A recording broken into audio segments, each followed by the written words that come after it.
প্রথম দেখায় যদি আমি তোমার সাথে ভালো ব্যবহার করে থাকি, তাহলে অবশ্যই বুঝে নিও সেটা আমার বাবা মার দেওয়া শিক্ষা।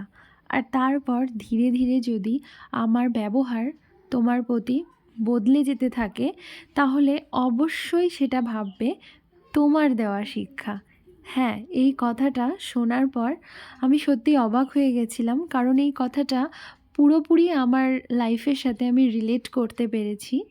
তো যাই হোক, অনেকেই বলে যে মায়েরা নাকি মেয়ের সংসার ভেঙে দেয়। তো এখানে দেখো, মা এসেছে আমাদের বাড়িতে সবজি কিনে নিয়ে, আর মাম্মামের জন্য মসুর ডাল কিনে নিয়ে, আর তাছাড়াও মাছ ডিম এগুলো তো আনতেই থাকে। তো সবসময় ভিডিও করাটা পসিবল হয়ে ওঠে না। তো হ্যাঁ, মায়েরা এইভাবেই মনে হয় মেয়েদের সংসারে সারা জীবন দিয়েই যায়, আর অবশ্যই বদনাম নিয়ে যায়, তাই না বন্ধুরা? আর আমার মেয়ে তেমন কিছুই খেতে চায় না, ভাত, আমি ওকে ভাত কিছুতেই খাওয়াতে পারি না। তো তার জন্য মাছ হলে শুধুমাত্র ওই মাছটাই খায়, আর একটু সবজি যা কিছু করি সেটাই আমি ওকে রোজ দিন খাওয়ানোর চেষ্টা করি। তো যাই হোক, এইভাবে ও ধীরে ধীরে বড় হচ্ছে। আমি ওকে কোনো বাইরের প্যাকেটের খাবার খাওয়াই না, যতটা চেষ্টা করি ঘরে তৈরি করে খাওয়ানোর চেষ্টা করি, আর ভাজা জিনিসটা আমি ওকে একটু কমই দিই।